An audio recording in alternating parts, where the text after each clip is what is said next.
Bismillahirrahmanirrahim. Assalamualaikum warahmatullahi wabarakatuh. Aduh, lemes banget. Kita kan di sini namanya talk show inspiratif. Dan yang namanya untuk kita bisa mendapatkan terinspirasi itu salah satunya ya kita coba harus memulai dengan semangat dulu. Kalau udah memulainya kita dengan loyo, nggak semangat, ya khawatirnya malah jadinya sia-sia gitu kan. Coba kita ulang lagi ya. Coba kita lebih semangat lagi. Assalamualaikum warahmatullahi wabarakatuh. Yang seniornya, yang tua-tuanya yang kalah sama anak-anak. Kencengan suara anak-anak malah bertiga tuh kan. Coba sekali lagi, coba semangat semuanya. Yang cowoknya, yang ceweknya juga. Salam aja dulu, jawab salam aja yang semangat. Kita ulang sekali lagi ya, biar pas ganjil 3 kali. Assalamualaikum warahmatullahi wabarakatuh.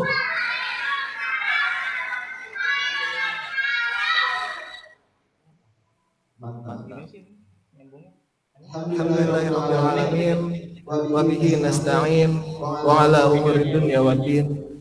Wassalatu wassalamu ala asrafil anbiya'i wal mursalin wa ala alihi wa sahbihi ajma'in. Rabbi shrah li sadri wa yassir li amri wahlul 'uqdatam min lisani yafqahu qawli. Amma ba'du. Yang kami hormati Bang Dinil Abror Sultoni selaku pembicara pada yang pertama pada hari ini. Assalamualaikum Bang Dinil. Masuk suaranya nggak? Assalamualaikum Bang. Masuk suaranya Bang. Masuk ya? Bang, videonya. Ya, alhamdulillah. Selamat datang Bang Dinil. Terima kasih sudah mau meluangkan waktunya untuk sama-sama berbagi dengan kita, berbagi pengalaman untuk sharing-sharing. Kemudian juga yang kami hormati Ibu Raga Yuni selaku ketua dari Panti Al-Maun Ranting Kayu Manis Utara, dan kepada teman-teman juga kepada teman-teman dari pimpinan cabang Ikatan Pelajar Muhammadiyah cabang Matraman, juga kepada teman-teman dari Karang Taruna RW 2, kami ucapkan selamat datang dan terima kasih sudah hadir pada acara hari ini. Insya Allah pada hari ini sebagaimana yang teman-teman juga mungkin udah baca di undangan, udah baca juga di spanduk yang kita buat, insya Allah pada hari ini kita itu akan membicarakan tentang garis besarnya adalah tentang sebetulnya bagaimana sih kita itu untuk bisa mencari ilmu di luar negeri gitu, atau dalam tema yang lebih luasnya lagi, gimana sih supaya kita itu tuh bisa mencari ilmu dimanapun kita berada, dan bahkan kalau bisa di negeri-negeri jauh yang pastinya lebih memiliki dampak kepada kita yang lebih luar biasa. Nah, insya Allah pada pagi hari ini kita akan memiliki 2 pembicara. Yang pertama insya Allah ada Bang Dinil Abror Sultoni, lalu kemudian yang kedua juga ada Kak Mega Alifa. Sebetulnya tadinya yang pembicara ini, Kak Mega ini, insya Allah tadinya dia berkenan untuk hadir, tapi qadarullah karena kondisi katanya tadi pagi bilang orang tuanya sakit, tapi insya Allah dia tetap bisa hadir, tapi akan melalui video conference juga. Tapi tetap insya Allah tetap akan ada manfaat yang kita rasakan. Nah, untuk yang pertama insya Allah akan diisi oleh Bang Dinil Abror Sultoni MPDI. Tapi sebelumnya saya bacakan dulu mungkin tentang profil beliau, tentang CV beliau.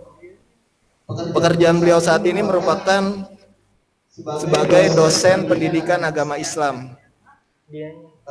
Pendidikan yang beliau telah jalani yaitu S1 Universitas Muhammadiyah Sumatera Barat, lalu kemudian melanjutkan dengan S2 UIN Syarif Hidayatullah Jakarta, dan saat ini beliau sedang melanjutkan kuliah S3 di Marmara University Turki. Pengalaman organisasi beliau yang pertama yaitu sebagai Ketua Litbang Pimpinan Daerah Muhammadiyah Jakarta Timur tahun 2015 sampai 2020, jadi pimpinan cabang istimewa Muhammadiyah Turki dari tahun 2016 sampai 2018, juga menjadi ketua kajian dan dakwah Islam pimpinan pusat Ikatan Pelajar Muhammadiyah di tahun 2012 dan 2014. Mungkin langsung aja biar tidak memperpanjang waktu juga. Oh iya, mohon maaf Bang Daniel, videonya posisinya miring Bang, Bentar. biar rotate sedikit mungkin. Oke. Bentar ya.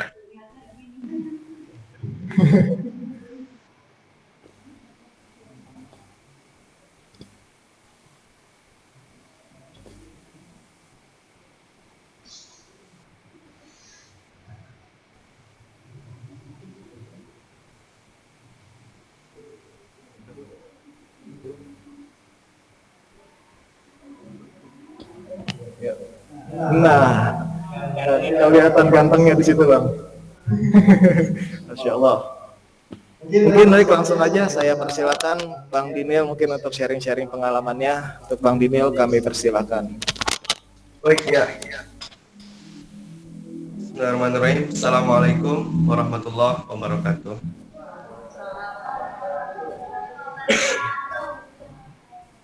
Alhamdulillahirrabbilalamin. Allahumma sholli wa sallim wa barik ala Muhammadin wa ala alihi wa ashabihi ajmain. Terima kasih ya, ucapkan kepada sahabat saya Robi ya yang udah mengajak bersama untuk berkumpul. Terima kasih juga kepada moderator yang udah memfasilitasi kita bertemu via Zoom ini. Teman-teman semuanya, karena memang kondisi kita jauh ya, jarak cukup jauh dan saya nggak bisa langsung melihat gimana kondisi seperti di Matraman gitu ya. Ya kita hanya bisa lewat video telekonferensi seperti ini. Saya doakan mudah-mudahan teman-teman semuanya yang mendengarkan sharing-sharing seperti ini mendapatkan manfaat nantinya. Amin. Nah, teman-teman semuanya, ini sebenarnya ini jam untuk di Turki ini jam tidur ini. Jadi ada teman-teman semuanya di Indonesia jam 9:30 ya. Di sini azan subuh pun belum. Jadi azan subuh itu nanti sekitar ya 1 jam lagi. Nah, jadi tadi Robi ngumpi saya tuh saya masih dalam negeri kapuk gitu. Jadi dicoba untuk agak-agak lama gitu ya. Dan alhamdulillah bisa gabung dengan teman-teman semuanya. Baik, saya yang kita ini lebih banyak mungkin nanti tanya jawab ya, Fikri ya, seperti itu ya.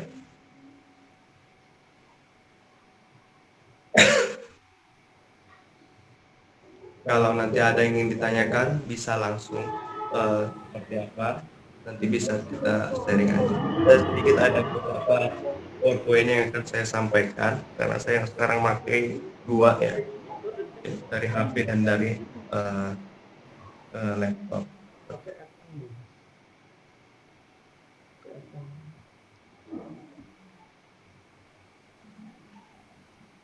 Bentar.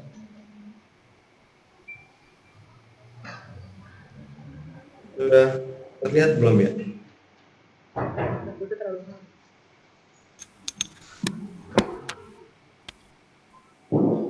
Sudah terlihat belum? Belum ada Bang. Belum ada. Nah, itu. Udah? Belum?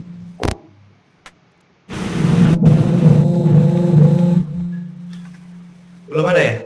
Udah kelihatan belum?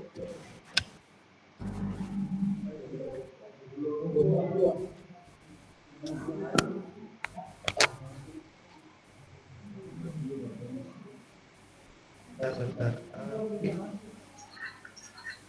Udah terlihat belum Fikri? Belum ya? Masih belum. Nggak pakai Belum.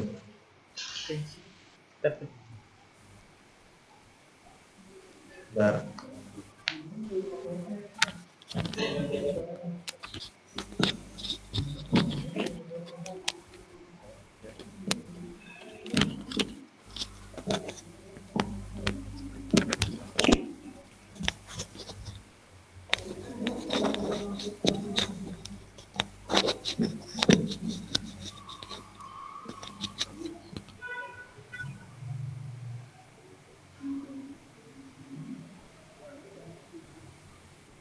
Ya, udah masuk Bang.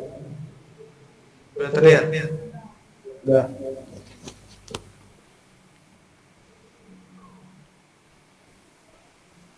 Oke. Udah terlihat Fikri? Udah Bang. Udah. Oke. Nah, teman-teman semuanya, di sini coba akan saya sampaikan sedikit ya Sip. tentang budaya dan studi di Turki ya.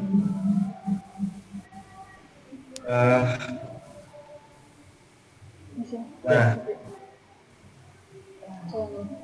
Pak Rubik terlihat nggak PowerPoint-nya? Terlihat ya?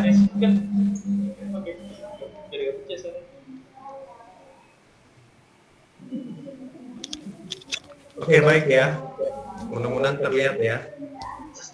Nah, teman-teman semuanya, sebelum itu akan saya sampaikan sedikit bahwa perbedaan budaya, perbedaan bagaimana antara Indonesia dan Turki. Pertama dari segi cuaca ya. Ini bagi orang Indonesia, kendala kita pertama itu adalah cuaca. Cuaca di sini ada 4, berbeda dengan Indonesia. Hanya 2, kemarau dan musim hujan seperti itu. Sedangkan di Turki itu ada 4, sama seperti di beberapa benua Eropa yang lain. Karena memang kondisi Turki ini kan negara 2 benua. Jadi sebagian itu di Asia, sebagian lagi di Eropa. Sebenarnya hanya Istanbul aja yang di bagian Eropa, sedangkan provinsi-provinsi lain itu banyak semua di Asia. Nah, yang menjadi tantangan pertama untuk kita antara Indonesia dan Turki itu adalah cuaca. Untuk sekarang ini cuaca ini sudah masuk dalam musim gugur, jadi udah mulai dingin seperti itu. Udah mulai dingin. Sebentar lagi nanti bulan Desember, Januari itu udah mulai masuk musim dingin. Biasanya di Turki itu salju turun. Cuman untuk di Istanbul tidak terlalu sering, bisa hanya sebagai seminggu atau beberapa minggu. Sedangkan di beberapa provinsi lain bisa sampai berbulan seperti sepanjang musim dingin. Nanti kalau misalkan teman-teman yang ikon paling terkenal itu di Turki itu di Bursa. Jadi di Bursa itu ada teman kita. Bang Dinel, sorry Bang, potong sedikit. Suaranya agak pelan. Ya. Oke. Baik, udah keras Fikri? Kedengeran nggak tuh? Enggak. Masih belum ya? Enggak. Belum kedengaran. Iya. Agak pelan dengan mungkin yang lainnya. Pakai earphone aja.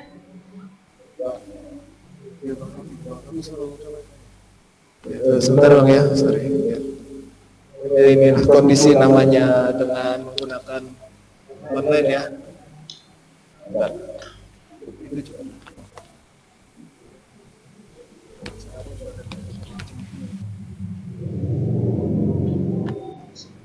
Suruh pakai.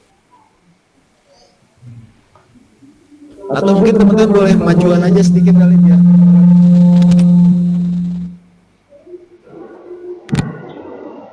Udah terjelas nggak Fikri? Kira-kira? Coba pakai earphone, ada nggak Bang? Ada ini, saya pakai earphone. Iya, biasa dalam pakai earphone mungkin lebih jelas suaranya. Pakai handset sih. Ini kedengaran nggak? Lebih keras nggak? Kira-kira? Kedengeran nggak ya?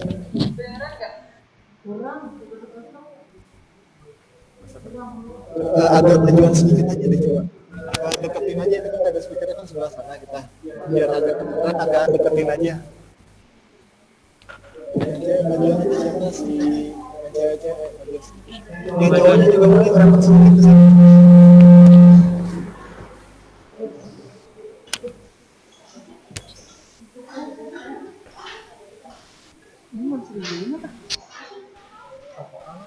Speakernya udah gede.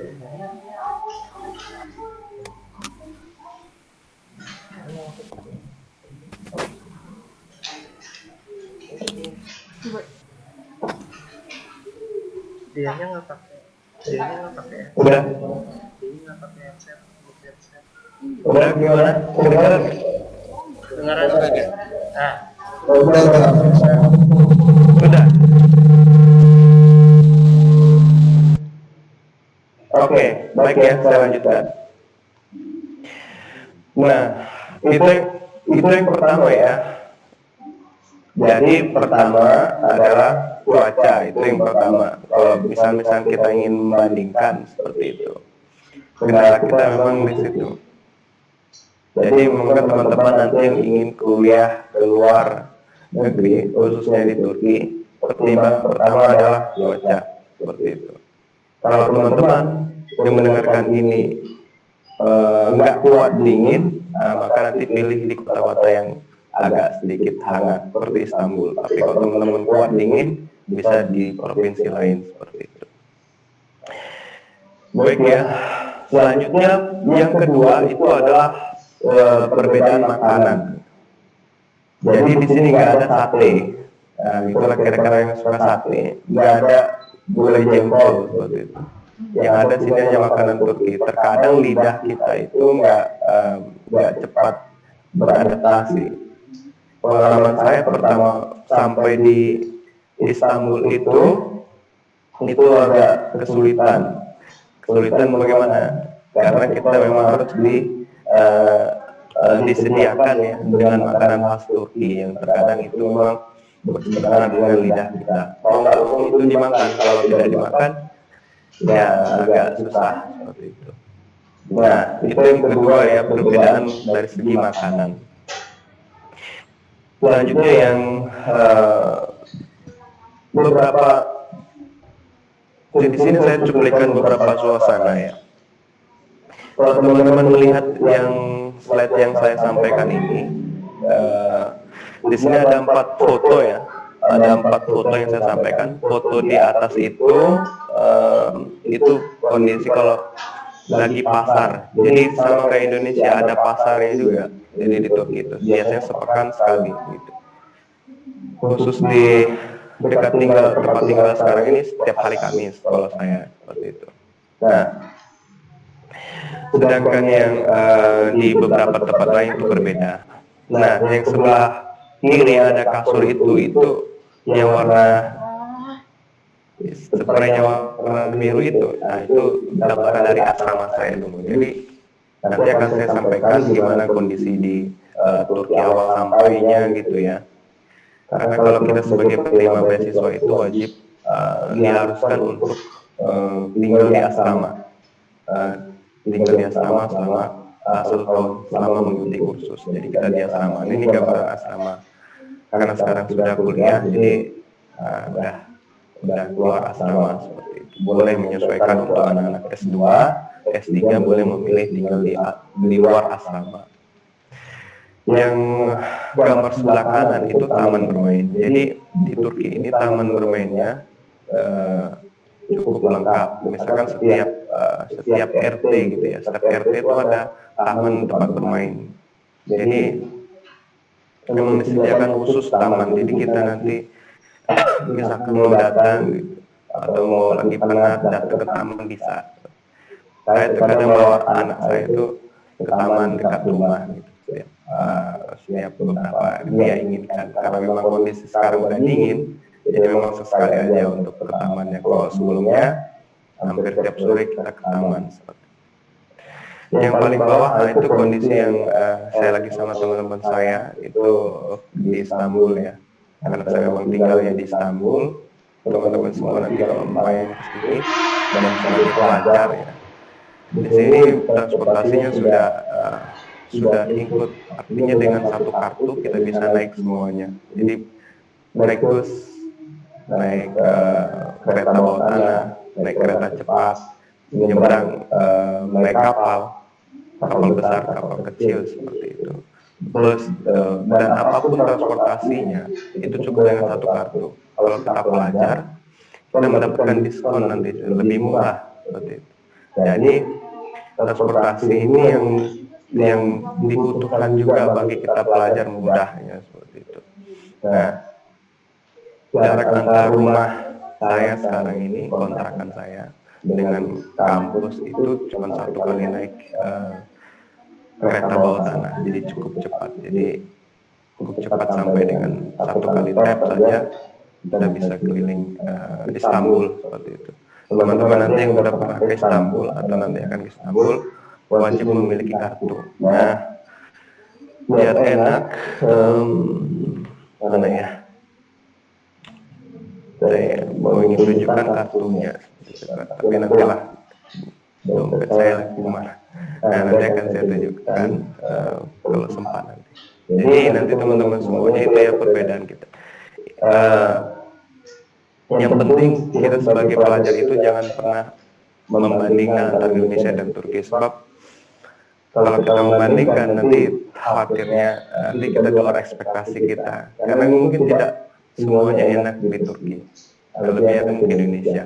Nah, gitu juga sebaliknya, mungkin enak di Turki tapi belum tentu enak di Indonesia. Jadi ya kita tinggal menyesuaikan lah. Jadi bergerak berbuat seperti bagaimana kondisi yang kita rasakan sekarang seperti itu. Ini kira-kira gambaran budaya ya. Nanti kalau teman-teman ingin sharing tanya boleh. Karena di sini penggunaan bahasa kita itu memang bahasa Turki seperti itu. Nah ini ya.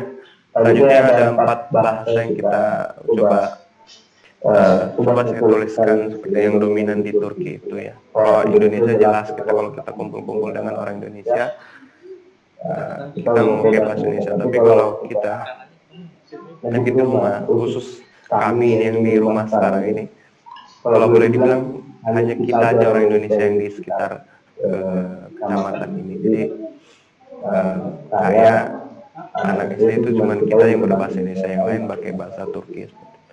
Terus bahasa Inggris, bahasa Arab kita dengan teman-teman semuanya ya. Di sini pelajar biasanya banyak berbahasa Inggris, yang dari Eropa, yang dari Afrika itu pakai bahasa Inggris, dan yang dari semenanjung Timur Tengah ya itu pakai bahasa Arab seperti itu. Dan semuanya akan tergabung nanti memakai bahasa Turki. Karena semuanya kalau belajar di sini wajib pakai bahasa Turki. Jadi mau tidak mau semuanya berlatih memakai bahasa Turki seperti itu. Jadi alhamdulillah bisa lah untuk komunikasi sedikit-sedikit seperti itu. Nah, sekarang kita masuk ke bagian penting ya tentang beasiswa ini. Teman-teman semuanya, kalau kita berbicara beasiswa yang saya terima ini beasiswa YTB ya Turki Bosbare kalau gitu. Nanti teman-teman kalau misalkan cari di pencarian Google itu tinggal ketik aja beasiswa Turki, itu kan nanti muncul yang paling populer itu beasiswa YTB, itu nanti akan bisa di-apply. Sebenarnya ada beasiswa yang lain yang familiar itu beasiswa YTB dan beasiswa Diyanet seperti itu. Beasiswa YTB ini untuk umum, jadi S1, S2, S3. Sedangkan beasiswa Diyanet itu untuk anak SMA dan anak S1 khusus agama. Jadi misalkan teman-teman adik-adik yang sekarang lagi sekolah di SMP atau SMA, nah mau masuk ke perguruan tinggi Islam, bisa coba beasiswa Diyanet. Saya ingin coba sampaikan dulu ini ya, beasiswa Diyanet dengan beasiswa YTB ini. Beasiswa Diyanet ini dia lebih cenderung lebih enak sebab nanti akan ada pemberian beasiswa yang cukup membantu karena memang tingkat SMA dan S1. Jadi tiket pesawat itu dikasih tiap tahun, jadi anak-anak bisa pulang ke Indonesia tiket pesawatnya. Sedangkan beasiswa YTB enggak. Tapi untuk pendapatan benefit itu berbeda, lebih besar benefit, artinya tunjangan bulanan anak-anak YTB seperti itu. Kalau untuk anak YTB saya sampaikan sedikit benefitnya. Ya, kalau untuk anak S1 itu sekitar 800 lira. Sedangkan untuk anak S2 itu 1100, S3 itu 1600. Nanti ditambah untuk anak S2 dan S3 itu ada biaya rumah, ada biaya keluarga lah seperti itu. Biaya untuk tempat tinggal ada 550 lira seperti itu. Jadi itu kalkulasinya. Nah, kita kembali ke proses beasiswa YTB ini ya. Pertama, yang perlu diperhatikan beasiswa YTB ini adalah aplikasi. Sebab dalam hemat saya 70% keberhasilan beasiswa YTB itu adalah di aplikasi. Dan aplikasinya ini bisa diisi sepanjang tahun. Artinya, adik-adik dan teman-teman semuanya, jika ingin kuliah ke Turki dan memilih beasiswa YTB ini, bisa diisi sekarang. Biasanya pembukaan beasiswa Turki itu bulan Januari, dan ditutup bulan Februari, hanya dibuka sebulan.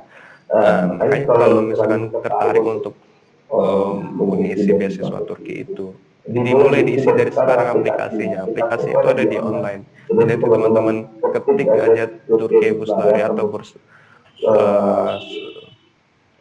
Turki Scholarship, nanti akan muncul, nanti tinggal diklik linknya, nanti akan tinggal teman-teman isi daftar registrasi, isi semua kelengkapan yang bisa diisi sekarang.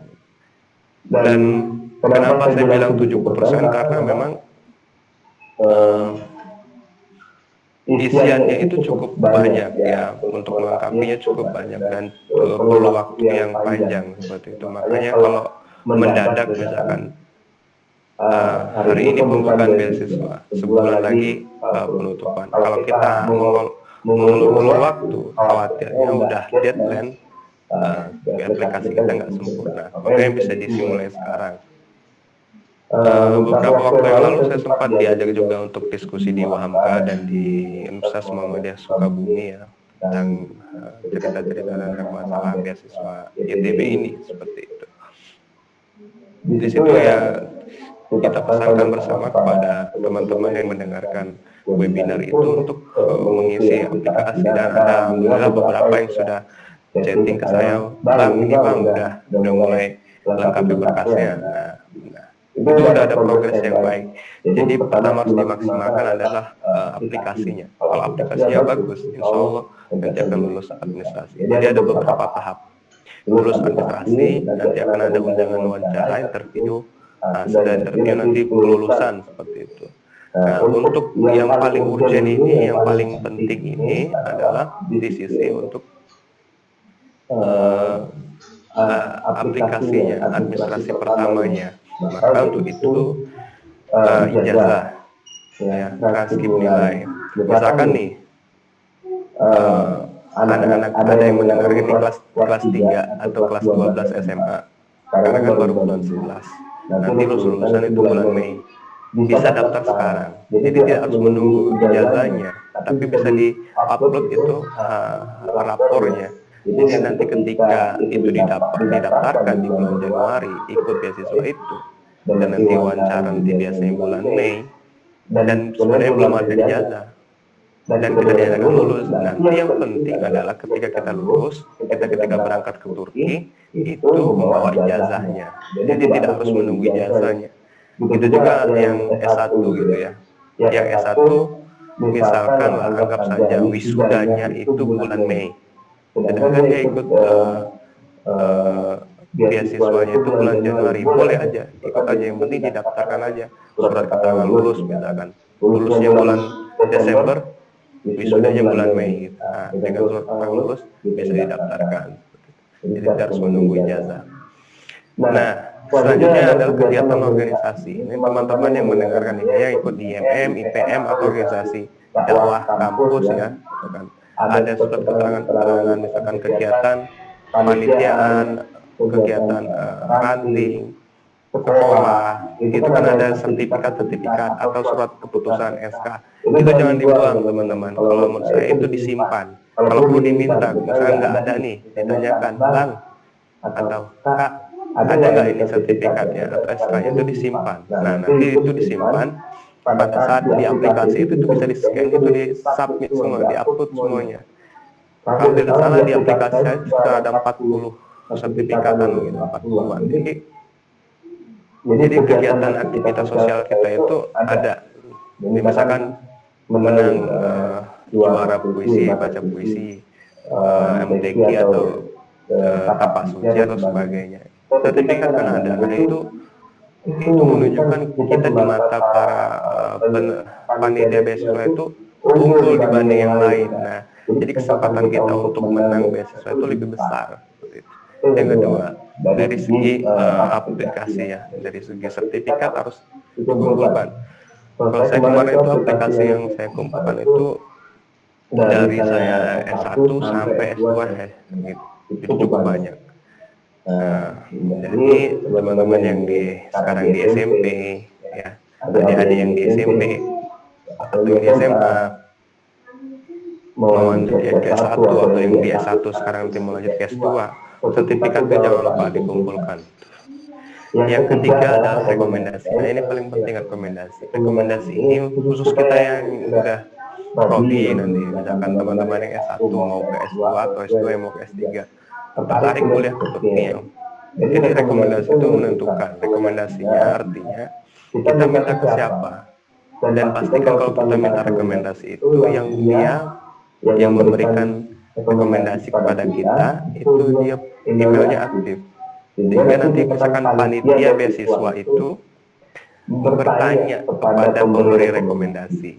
Contoh, Fikri ini mau S2 ke Turki, misalkan mau ke S2 Turki, terus dia minta rekomendasi saya, bang, tolong bang rekomendasi, saya buat rekomendasi Fikri ini unggul dalam segi akademik, aktif dalam kegiatan organisasi.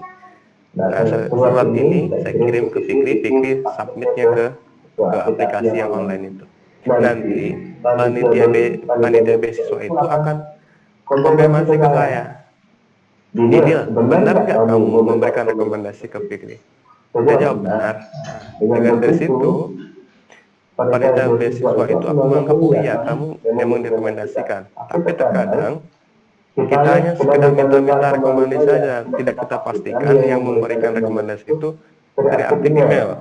Jadi misalkan Fikri tadi, kebalikannya, minta rekomendasi saya kasih. Terus panitia beasiswa nanyakan ke saya, Daniel, benar nggak kamu merekomendasikan? Saya nggak jawab tuh email, saya nggak jawab. Kira-kira panitia beasiswa percaya nggak? Nah, ini yang harus dipastikan. Jadi pastikan teman-teman yang ingin ikut S2 itu rekomendasinya harus aktif, memberikan feedback, tanggapan email seperti itu. Dengan ketiga itu ya, insya Allah peluangnya lebih besar. Dan yang untuk kita yang untuk mau S3 itu, kalau ada yang tarik S3 yang mendengarkan cerita ini ya, proposal penelitian. Nah, proposal penelitian ini ya kita mau meneliti lah S3 itu harus ada, dan itu tidak harus baku, hanya sekedar formalitas untuk disubmit seperti itu.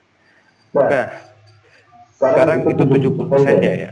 Sekarang kita masuk yang tahap keduanya. Ketika kita nanti aplikasinya itu dinyatakan lulus administrasi, notifnya ada ke email kita, katakan ada undangan wawancara. Undangan wawancara itu di Jakarta dan di Aceh. Ada 2 tempat, saya nggak tahu 2 tempat nih. Yang paling lebih sering itu banyak kan sentralnya di Jakarta, jadi orang dari NTB, Mataram, sebagainya ke Jakarta. Dan di Aceh. Kenapa Aceh ada tempat wawancara? Karena mungkin antara Aceh dan Turki kan mempunyai hubungan erat dulu. Jadi tentara Turki itu pernah ada di Aceh. Jadi setidaknya di Turki, di Aceh itu selalu ada lokasi wawancara seperti itu. Jadi untuk teman-teman dari Medan, Aceh sendiri itu biasanya ke Aceh untuk wawancaranya seperti itu. Nah, di wawancara itu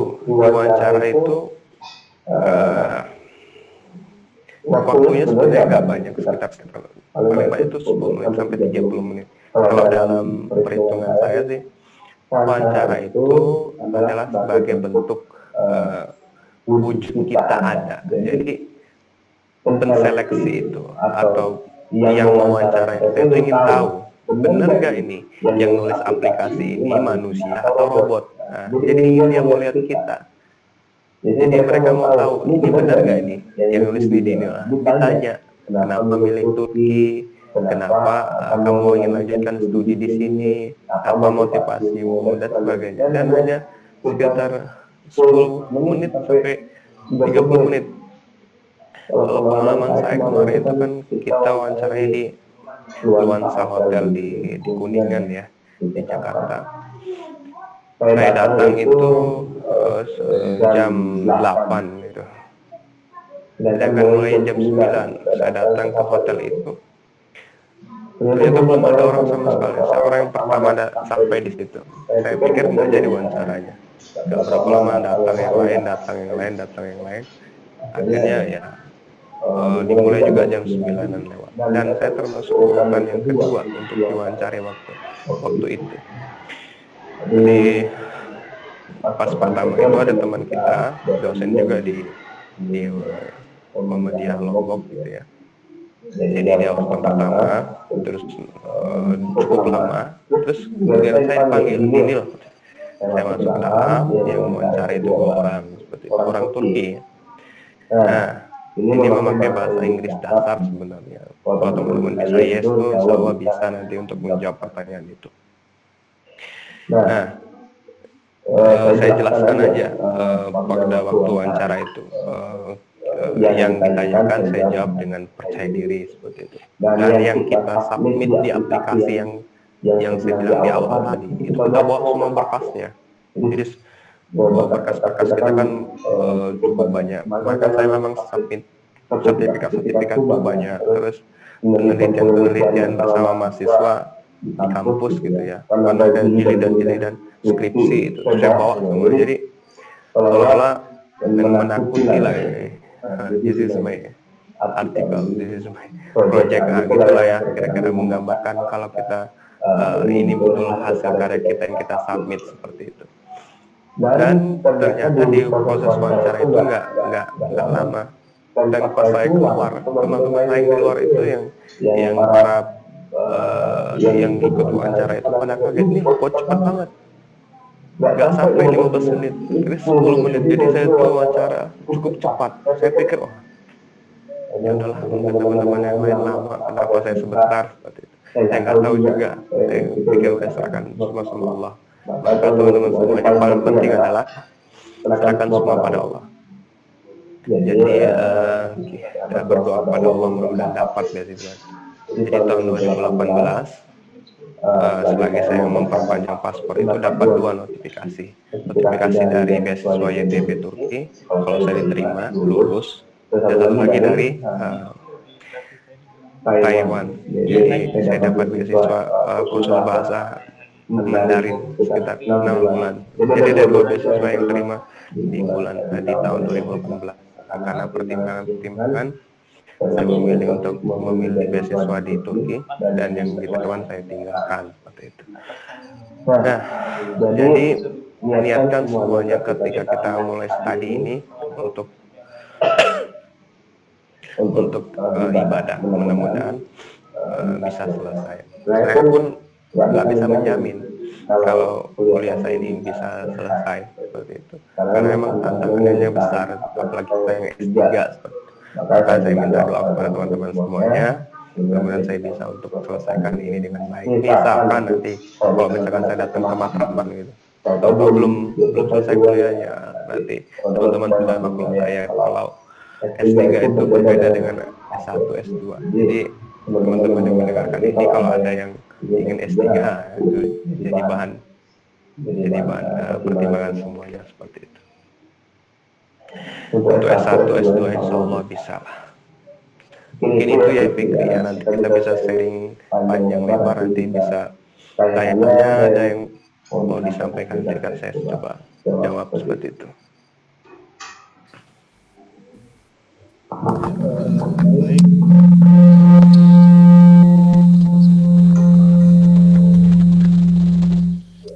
Baik, terima kasih untuk Bang Daniel atas berbagi pengalamannya tentang bagaimana dia berkuliah di Turki, Universitas Marmara.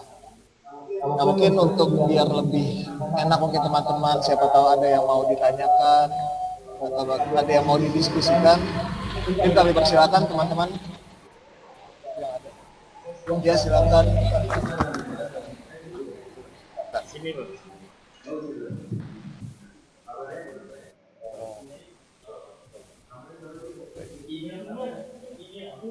Bugimil, Bang. Ya. Jadi kalau seandainya nggak kedengeran ke dia, nanti mungkin saya ulang lagi pertanyaannya mungkin ya. Assalamualaikum warahmatullahi wabarakatuh. Waalaikumsalam. Ya Syekh berdiri, marhaban.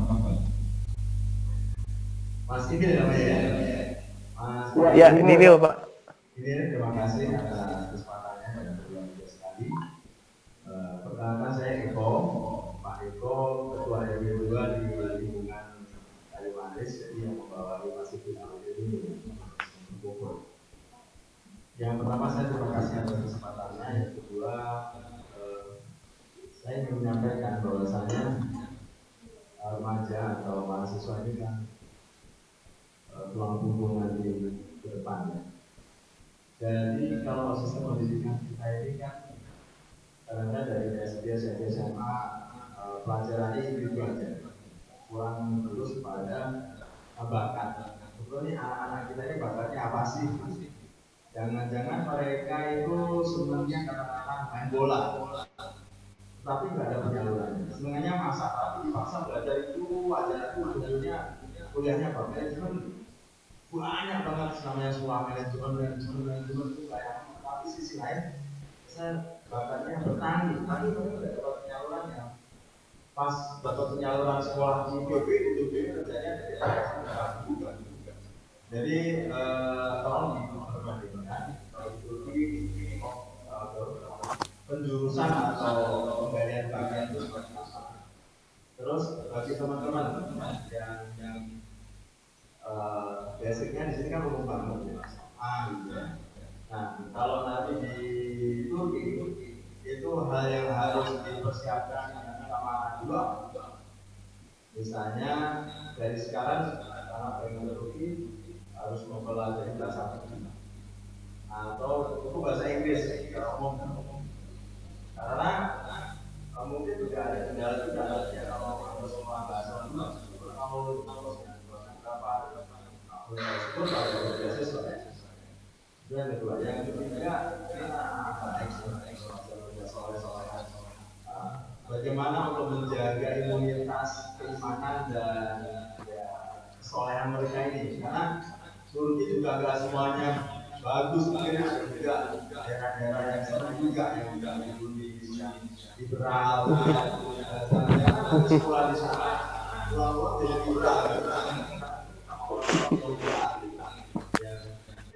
Nah ini mungkin sebagai pelajar mahasiswa yang biasa mungkin jadi kalau kita ini bagusnya nanti berkomunikasi sedikit ya, terus nanti komunitasnya ikut dalam mahasiswa Indonesia yang ini, dan sampai ikut dan aliran atau politik berbahaya, politik dulu deh, yang aman aja, masjid, kampus cukup, mungkin bisa dikasih saran. Terima kasih dan Mbak bicara yang kedua itu belum bicara juga ya? Belum Pak, setelah ini. Saya nggak akan habis karena terima kasih. Assalamualaikum warahmatullahi wabarakatuh. Baik, jelas dong ya, insya Allah ya. Yang jelas tuh yang agak yang terakhir yang sekolah itu ya, sekolah yang akunnya liberal. Cuman yang pertanyaan pertama, kedua agak nggak dapet saya. Oh iya. Bisa tadi untuk yang pertama itu yang saya tangkap tentang pendidikan di sana. Kalau di Indonesia ini kan kita cenderung apa ya, misalnya apa yang kita sukai itu ternyata di sekolah nggak kita dapatkan gitu. Nah itu dengan sistem pendidikan di sana itu seperti apa? Lebih itu Pak ya? Ya mungkin itu. Dan yang kedua apa tadi saya kurang. Yang keduanya adalah oh iya. Ya. Oh iya siap. Oh, iya.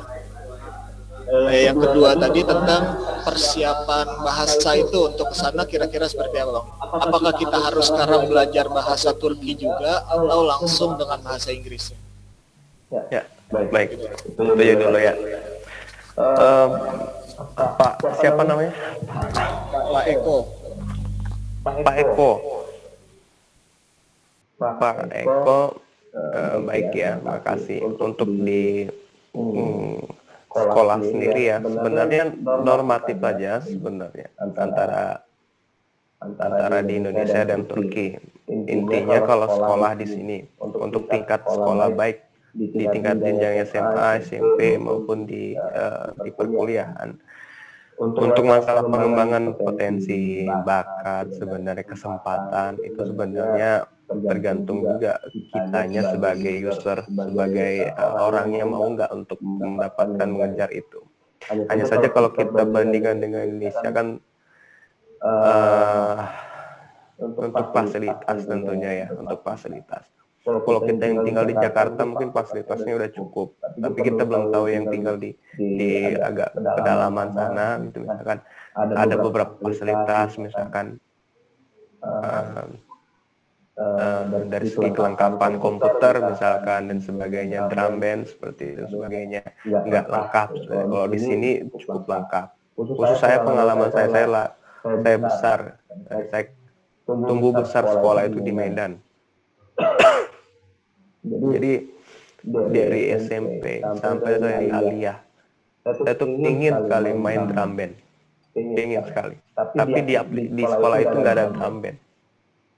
Nah, kira-kira bakat saya, pengembangan saya dapat nggak dapat, tapi saya dapatkan yang lain. Jadi tergantung kita. Nah, kalau untuk di Turki sendiri untuk sekolah, saya lihat, saya pantau juga cukup lengkap seperti itu.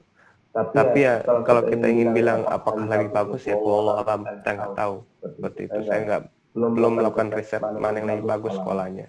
Saya rasa Indonesia juga punya sekolah yang bagus juga, banyak sekolah-sekolah Muhammadiyah juga banyak yang bagus. Kalau tingkat kampus sendiri universitas untuk pengembangan bakat, misalkan minat seperti itu terbuka luas seperti itu. Jadi di sini kegiatan-kegiatan organisasi juga banyak. Hanya saja perlu yang saya sampaikan ini, saya jawab agak lengkap aja ya, yang untuk umum gitu. Jadi memang ya negara Turki ini memang negara sekuler, jadi seringkali ekspektasi kita itu kan mendengar Facebook video Facebook kan Turki itu Islami seperti itu. Teman-teman ketahui kalau Turki itu kan negara sekuler, hanya memang sekarang itu presiden Erdogan gitu ya. Erdogan itu dia itu tamatan pesantren ya. Pesantren di Turki itu namanya Imam Khatib. Jadi tamatan itu. Jadi memang pemahaman agamanya tinggi. Bisa dikatakan dia itu ustadz seperti itu. Jadi dia ingin membuka kembali ruang-ruang publik sebagai tempat peradaban Islam. Salah satu yang kemarin sebagai janji politik gitu ya, sebagai bentuk amar ma'ruf dia ya, sebagai bentuk perbuatan baik beliau dengan pengembalian status Hagia Sophia. Nah, pengembalian status Hagia Sophia dulu kan waktu zaman Fatih kan ditaklukkan Hagia Sophia itu yang dari gereja menjadi masjid. Tapi ketika perjalanan waktu, presiden kepemimpinan Turki itu merubah status masjid itu menjadi museum. Teman-teman adik semuanya dulu masuk museum tahun 2018 sampai tahun 2019 kemarin itu bayar 60 lira. 60 lira itu sekitar 120-an ribu. Tergantung liranya berapa konvert sekarang ya. Jadi masuk ke dalam Masjid As-Sophia itu 60 lira. Tapi sekarang karena udah dikembalikan sama Erdogan menjadi status masjid, sekarang nggak bayar masuk Hagia Sophia, itu gratis. Jadi monumen sejarah itu dikembalikan ke Islam dan masyarakat di sini cukup baik, berjilbabnya bagus, semuanya juga Islami seperti itu. Ada beberapa ya variasi lah. Di sini lengkap, kalau mau yang lihat jilbab panjang sebagainya itu ada, mau yang buka-bukaan juga ada. Terlebih yang di Istanbul kan karena memang iklimnya hampir sama dengan Eropa, jadi jiwanya mungkin Asia tapi covernya kadang udah Eropa ya. Teman-teman bisa cek sendiri gimana beberapa orang-orang yang anak-anak muda yang ala hidup Eropa gitu ya. Dan begitulah. Jadi saya ingin sampaikan juga lebih sopan kita orang Indonesia dari segi budaya bergaul misalkan. Misalkan contoh merokok gitu. Merokok itu kalau Indonesia perempuan itu ada. Namun kalau untuk di depan umum kan nggak, agak sedikit malu ya merokok depan umum gitu. Kalau bisa di kafe-kafe mungkin ada perempuan-perempuan itu merokok gitu. Ada. Tapi kalau untuk di jalanan sambil santai-santai itu nggak ada. Tapi kalau di sini Anda nanti buat gadis-gadis, perempuan-perempuan, laki-laki itu merokok di jalan-jalan itu biasa. Dan itu luar ekspektasi saya sebenarnya gitu. Oh ini seperti ini, mungkin karena saya baru datang gitu ya. Jadi ekspektasi kita terkadang harus jangan terlalu tinggi dengan Turki ini kalau itu Islami, enggak seperti itu. Dan apakah menjadi nanti cikal bakal jadi teroris sebagainya, Allah alam bisawab, karena memang kultur politik di sini kan tinggi Pak Eko. Jadi politik di sini itu memang berperan penting ya, sangat krusial juga lah, gitu. Jadi misalkan dalam pemenangan presiden ada mendukung seperti itu, atau ada implikasi teroris, ya mungkin ada seperti itu.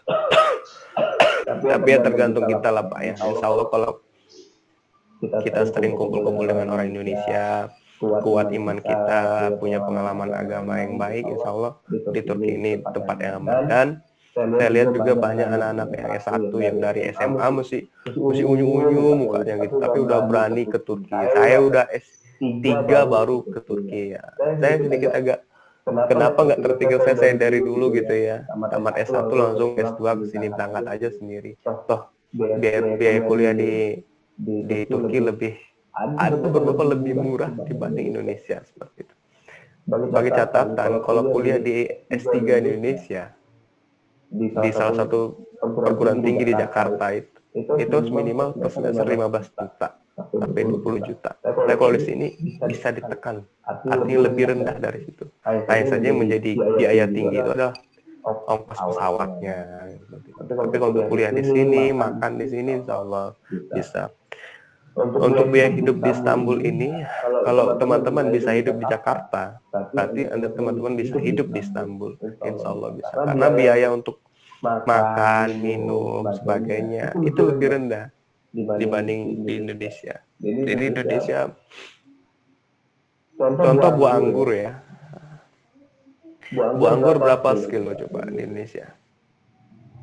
Sampai puluhan ribu ya. Artinya 40.000, 50.000, pernah sampai berapa? Di Turki hanya 10.000 1 kilo. Apel 10.000 1 kilo. Udah puas makan anggur, makan buah. Gitu juga yang lain, daging, ikan semua. Jadi insya Allah bisa. Nah, untuk bahasa ini perlu nggak persiapan? Nggak perlu Pak Eko. Jadi nanti kursus bahasanya itu di Turki. Jadi kita berangkat ke Turki. Jadi nanti sebelum kuliah wajib muhadasah ya. Jadi persiapan bahasa itu wajib 1 tahun. Sebab di perkuliahan itu pakai bahasa Turki. Umumnya banyak bahasa Turki. Ada juga bahasa Inggris ada. Nanti tergantung teman-teman milih aplikasinya di aplikasi online itu. Pilih kampus. Jadi di aplikasi online itu nanti bisa pilih kampus. Kita pilih kampus yang pakai bahasa Inggris atau pakai bahasa Turki seperti itu. Umumnya memakai bahasa Turki. Jadi kalau udah memakai bahasa Turki, jadi mau nggak mau kita harus kursus di situ. Jadi kursusnya nggak di Indonesia Pak Eko, kursusnya di Turki langsung. Jadi kita diberangkatkan, tiket dibayarin, semua dibayarin, kita bawa baju aja ke Turki. Nanti asrama udah disetting semuanya. Jadi cukup lengkap. Nanti kita tinggal daftar kuliah, daftar kursus bahasa di kampus, udah tinggal ikuti. Jadi Untuk levelnya ada level A1, A2, B1, B2, C1. Untuk A1 biasanya dosennya itu, gurunya itu menyampaikan, mengajarkan pakai bahasa Inggris standar. Jadi kalau saya bilang, kalau udah bisa yes, no, bisa khusus bahasa Turki. Sebab nanti mereka akan jadi penuturnya pelan-pelan untuk di level 1. Tapi nanti udah masuk level 2, udah mulai ditingkatkan, udah mulai nggak ada bahasa Inggrisnya seperti itu. Nah, lebih baik memang kalau misalkan udah serius mau ke Turki, dan tinggal YouTube aja banyak. Saya rasa di YouTube itu teman-teman yang penerima beasiswa atau yang kuliah mandiri ke Turki sudah banyak jadi YouTuber ya. Udah banyak buat video-video belajar dasar bahasa Turki. Ini bisa diikutin. Jadi ketika nanti masuk belajar ke Turki ini, udah punya basic sedikit. Tapi kalau seperti saya kemarin memang saya nggak belajar. Jadi langsung ke sini, Pak Eko. Jadi langsung datang ke sini, langsung kursus seperti itu. Nah, yang jadi beratnya adalah kita ini yang S3 kan memang kemampuan daya serap anak yang S3 yang udah berumur ya, 30 gitu ya. Agak sedikit lambat penyerapan bahasa. Tapi kalau yang masih fresh, yang dari SMA ke S1, S1 S2, cepat mereka pintarnya. Jadi kita itu di kelas tuh paling tua, Eko, saya paling tua di kelas. Wajah saya tadi yang paling muda gitu ya. Artinya kan orang Indonesia kan wajahnya kan imut-imut lah, lebih baik gitu, nggak boros gitu.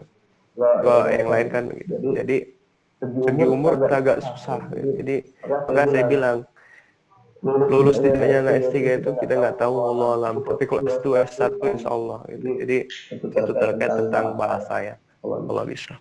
Ada lagi Fikri yang belum terjawab dari Pak Eko ini? Saya ingin bertanya Bang Daniel. Ya, Imtiaz. Nama saya Imtiaz Ahmad dari remaja Masjid Binaul Ilmi. Tadi kan Bang Daniel bilang kalau Turki itu negara yang sekuler. Terus saya mau tanya kalau respon mereka terhadap orang-orang asing itu gimana sih? Welcome apa enggak? Baik ya. Terima kasih Imtiaz. Welcome. Di sini karena memang banyak mahasiswa asing, mereka welcome sekali. Terlebih kita orang Indonesia kan nggak banyak tingkah ya. Artinya lebih pendiam dibanding orang yang lain gitu. Artinya kita masih lebih sopan gitu, lebih sopan dibanding orang Timur Tengah. Gitu. Jadi yang saya sampaikan di sini gini ya, ekspektasi kita itu dengan orang Timur Tengah, orang Arab itu, kita orang Indonesia umumnya itu terlalu memuja orang Timur Tengah. Saya nggak ingin katakan kita ini kita membenci mereka, enggak. Tapi kita jangan merasa paling bawah gitu. Kalau kita nggak pandai berbahasa Arab, bukan berarti kita itu tidak mulia dibanding orang Timur Tengah seperti itu. Saya rasakan di ekspektasi orang Indonesia itu kalau udah pakai sorban aja, udah pakai jubah aja, kayak rasanya mereka lebih mulia dibanding kita. Ini saya lihat seperti itu ya, nggak tahu Allah alam ini ada sedikit aja. Dan kita orang Indonesia agak terkejut sebenarnya. Nah ini nanti akan saya hubungkan pertanyaan Intas tadi. Agak terkejut sebenarnya kita kumpul-kumpul.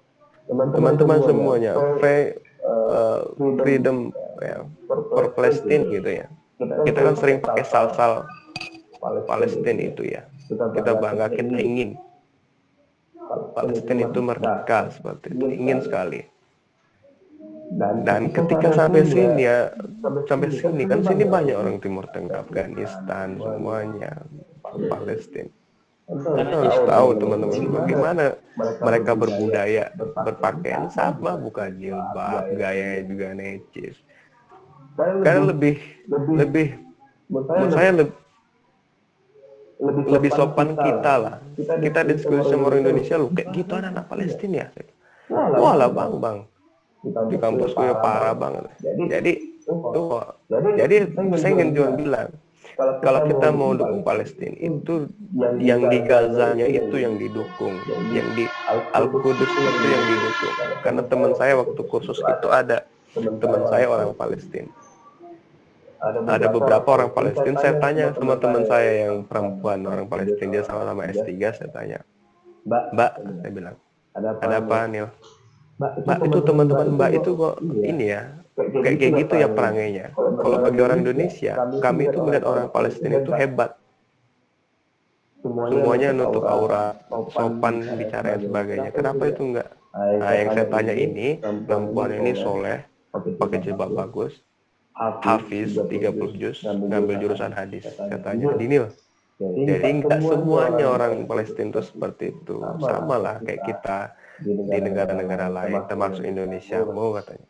Jadi yang bagus itu memang daerah yang semenanjung Gaza dan seputarnya seperti itu. Saya ini tinggal di seputar Gaza itu, di situ yang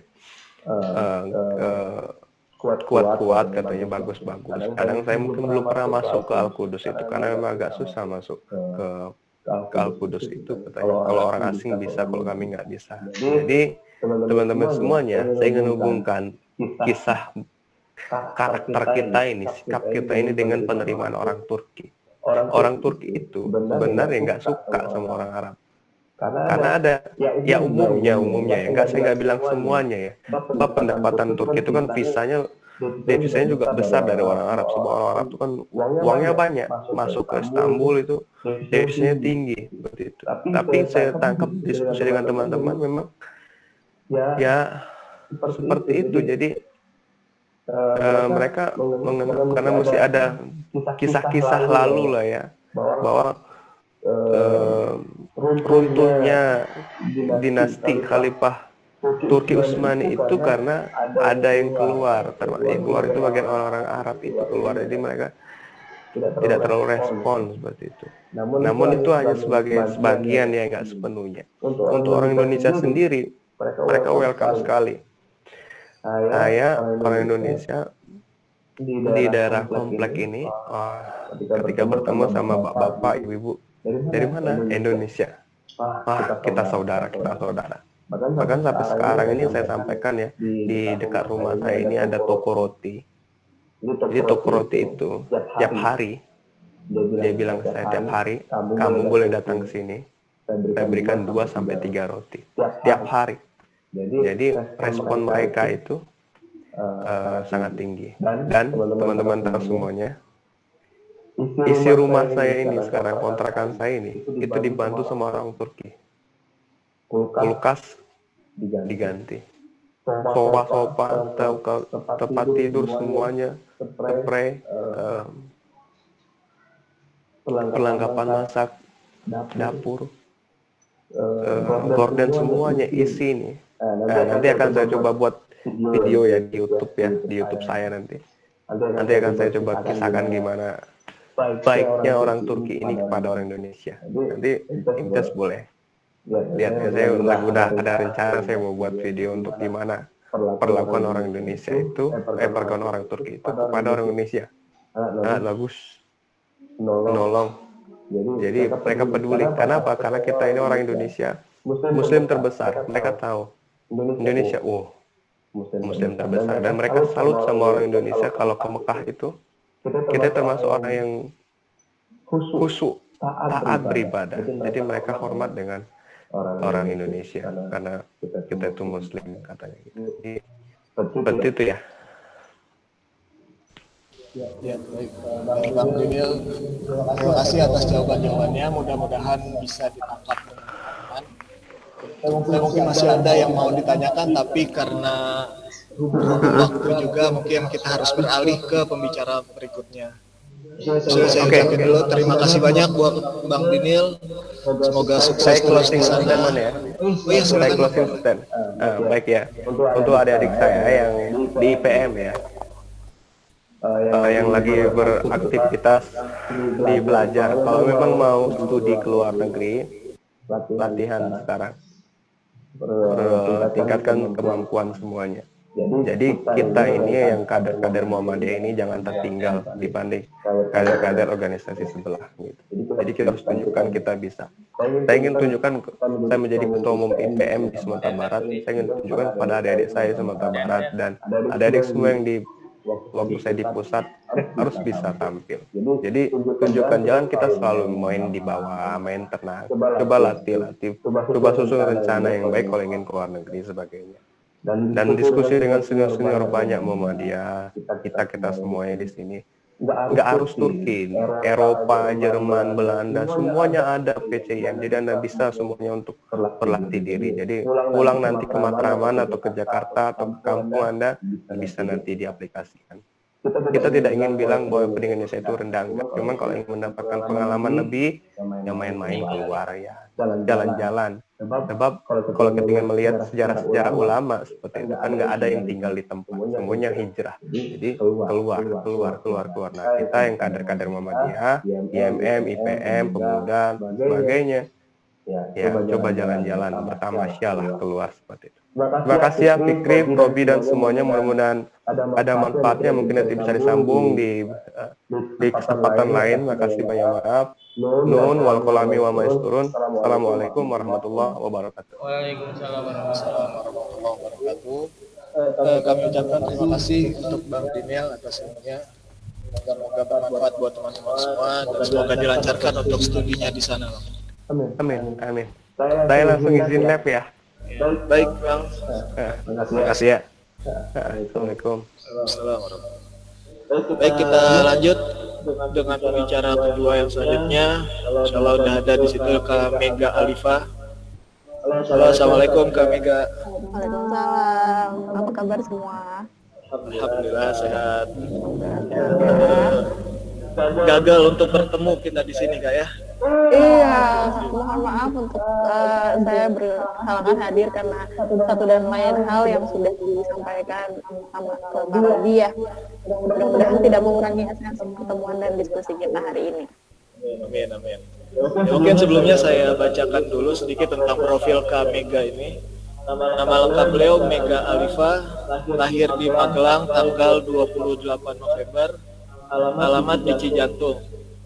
Untuk pengalaman organisasi menjadi anggota IMM 2 periode, dan kemudian aktivitas saat ini magang dan sebagai freelance. Dan beliau ini juga sebagai delegasi mahasiswa Indonesia di Konferensi Asia Pasifik tahun 2019.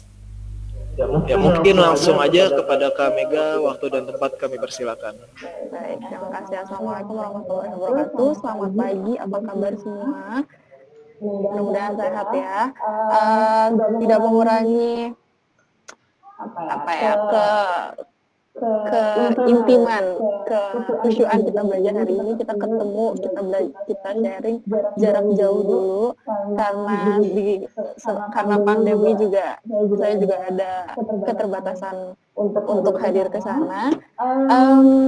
Pertama-tama saya mau memperkenalkan diri, itu kan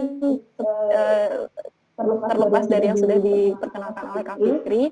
Saya sendiri Mega Alifah, saya anggota IMM 2 periode sebagai Kabid Imawati dan sempat jadi sekdipnya juga. Selain jadi mahasiswa, saya juga aktif di organisasi, aktif di magang. Kemudian magangnya di mana? Magangnya nggak berselarasan dengan studi saya, karena saya sendiri adalah mahasiswa ilmu komunikasi di UHK. Saya dihubungi sama Kak Robi untuk berbagi sedikit mengenai apa sih yang dilakuin seorang mahasiswa Indonesia di acara Asia Pacific Week, kemudian apa yang dilakukan yang saya lakukan selama masa perkuliahan ini. Jadi sebenarnya PPT-nya sudah saya share ke Bang Robi ya. Kira-kira bisa nggak tolong di-share sama moderator? Apakah sudah di-share atau belum? Belum. Oke. Atau kalau nggak apa-apa nih, coba saya share aja dari sini aja. Bismillah, mudah-mudahan bisa. Meganya yang saya tuh langsung bisa gitu.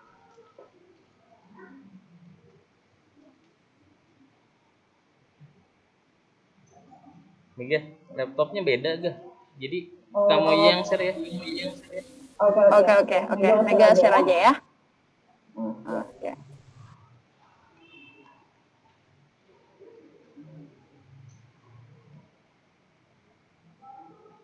Bentar.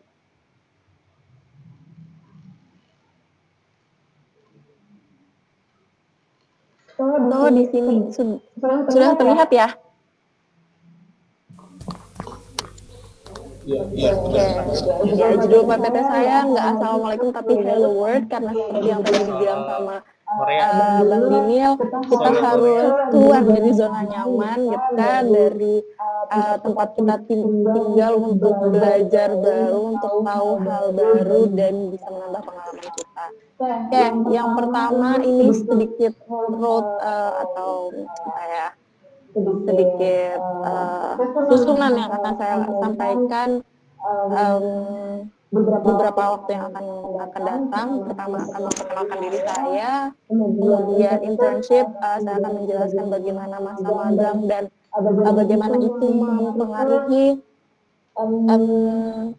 kegiatan saya selanjutnya di Korea. Kemudian kegiatan saya selanjutnya itu adalah mengajar atau freelance ya. Nah, sebelum itu saya mau ada sedikit quotes ya, jangan sampai romansa merah jambu menghalangi semua cita-cita, apalagi tujuan yang sudah rapi hancur oleh patah hati. Untuk di sini teman-teman Karang Taruna, kemudian IPM, ada IMM mungkin? Belum ada. Karang Taruna sama IPM. Karang Taruna sama IPM ini kan masa-masa apa ya, banyak romansa merah jambunya nih ya kan, banyak flirting gitu kan, flirting apa ya, ada genit-genitnya gitu kan, kemudian sudah mulai ada ketertarikan sama lawan jenis gitu kan, atau bahkan sudah memutuskan menikah ada kan, atau yang masih memutuskan untuk di jenjang pacaran ada. Ada satu stage di mana pasti akan ada patah hati. Nah, jangan sampai romansa merah muda ini, merah jambu ini ya, itu menghalangi cita-cita kita gitu kan. Jangan sampai kita terjebak dalam hubungan yang toksik gitu kan. Kalau misalkan memang kalian memutuskan untuk pacaran, jangan sampai itu terjebak dalam hubungan yang toksik, atau kalaupun putus tidak menjadikan diri kalian sebagai seseorang yang jadi malah produktivitasnya menurun gitu kan, karena yang terjadi dalam diri saya selama setelah saya menjalani satu hubungan yang toksik itu gitu kan, saya patah hati terlalu hebat gitu, tapi di sisi lain juga saya berpikiran bahwa I have to do something gitu kan, saya harus melakukan sesuatu, saya harus menyembuhkan diri saya. Caranya bagaimana? Saya dengan internship tadi. Nah, put first thing first gitu kan, kita harus kenali diri dulu gitu kan, kita harus memahami diri kita dulu bagaimana gitu, baru selanjutnya kita bisa melangkah, bisa mengambil apa aja, mengambil sikap yang bisa menentukan ke depannya bagaimana. Nah, perkenalan dulu, saya lahir di Magelang tadi yang sudah dijelaskan. Magelang itu di mana? Di Jawa Tengah, dekat Candi Borobudur, sekitar situ. Kemudian saya memulai dan menutup pendidikan saya dengan Muhammadiyah, gitu kan. So basically sudah cukup akrab dengan Muhammadiyah, dengan kultur belajar, dengan kultur fight gitu ya, dan bekerja keras itu sudah ada gitu kan. Kemudian saya sendiri beraktif berorganisasi, bersosialisasi, dan belajar. Belajarnya dari mana? Dari dua hal ini biasanya gitu ya. Dari organisasi saya belajar apa, dari sosialisasi saya belajar apa. Nah, di sini saya harap teman-teman juga bisa mengaplikasikan itu gitu kan. Sebenarnya tipe belajar orang itu kan beda-beda ya. Cuman jangan sampai, maksud saya tuh jangan sampai kalian membatasi cara belajar kalian hanya dari buku, hanya dari kelas, hanya dari diskusi, tapi dari pergaulan, dari organisasi kalian gitu kan. Kemudian saya sendiri senang mendapat tantangan baru gitu kan. Makanya ketika tadi saya bilang ketika saya putus yang tadi saya cerita itu, saya galau, saya menantang diri saya untuk jadi orang yang apa ya, tidak boleh diremehkan gitu kan, tidak boleh di underestimate oleh orang lain meskipun saya dalam kondisi galau gitu ya. Jadi ini sekilas tentang saya. Nah, selanjutnya dari masa galau itu saya internship ke Neuroscience Center of UHAMKA. Jadi di UHAMKA itu ada pusat neuroscience, pusat pengkajian ilmu keotakan, yang memang dia kerjaannya atau proyeknya itu penelitiannya meneliti otak gitu ya, meneliti otak dan bagaimana cara kerja otak segala macam. Nah, mahasiswa ilmu komunikasi ngapain gitu kan di pusat pengkajian otak? Sebenarnya saya sendiri merasa agak tersesat masuk ke sini gitu kan. Cuman di sisi lain saya melihat bahwa enggak, let's make this something new gitu kan. Kita harus belajar dari mana aja gitu supaya dapat pengalaman yang enggak itu aja gitu. So saya saya internship, saya magang di sini, bagaimana saya bisa mengaplikasikan ilmu saya di bidang ini. So akhirnya saya magang itu di bagian ketertariatan dan humas. Jadi ketika ada acara atau proyek gitu kan, proyek dalam artian penelitian dengan pihak luar dari kampus atau dari pihak luar dari PNU kita sebut gitu ya, itu berhubungan dengan saya gitu. Nah dari situ saya melihat dan saya punya pengalaman, jadi bagaimana saya bisa bertemu dengan orang, bisa ngobrol sama orang yang ibaratnya dalam penelitian itu hampir nggak ada orang yang bisa bercanda gitu. Mayoritas mereka serius banget gitu. Jadi bagaimana kita bisa menempatkan diri di situasi yang serius dan mencairkan suasana, karena kalau di rapat-rapat itu memang terlalu serius malah jadi tegang gitu kan. Nah di situ diasah kemampuan dan kepekaan sosialnya gitu ya di magang ini. Kemudian dari magang ini juga saya dapat kesempatan untuk bikin jurnal. Jurnal itu untuk jurnal itu adalah suatu karya tulis ilmiah yang memang teruji gitu kan, ada penelitiannya dan dijadikan salah satu rujukan ketika rujukan keilmuan gitu. Jadi di sini saya membuat like and love responses as addiction factors on social media. Jadi saya meneliti bagaimana like dan respon like dan love terhadap faktor adiksi gitu kan manusia terhadap sosial media. Nah ini sudah dipresentasikan di salah satu konferensi di Padang waktu itu 2019. Alhamdulillah mewakili UHAMKA dengan salah satu mahasiswa psikologi yang lain.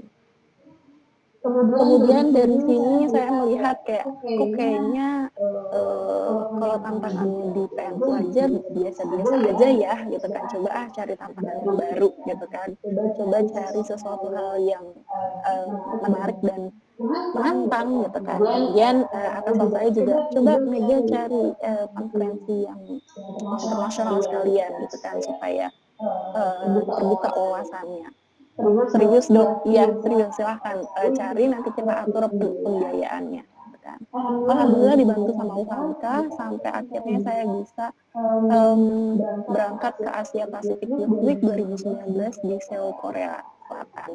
Nah saya terbang ke sana itu sendiri, dari Jakarta itu sendiri sampai di transit di Malaysia, kemudian lanjut lagi di Korea itu sendiri. Pengalaman apa yang didapat, pengalamannya itu sama Bang Daniel. Awalnya saya juga ngerasa kayak aduh kayaknya nggak bisa nih gitu kan, tuh kayaknya ini banget minder gitu kan, takut salah ngomong, takut dikacangin, takut takut dan itu sebenarnya bersumber dari perasaan inferior, perasaan rendah diri gitu kan, bukan rendah hati ya, tapi rendah diri. Nah, tapi dalam perjalanan itu saya membuktikan bahwa sebenarnya orang Indonesia juga diterima kok gitu kan, bukan sesuatu hal yang buruk menjadi orang Indonesia itu gitu kan. Justru mereka dalam artian ini orang asing ya, bukan orang Koreanya, tapi mereka sebagai orang asing itu termasuk welcome dan friendly sama orang Indonesia gitu kan. Beda hal dengan orang Korea.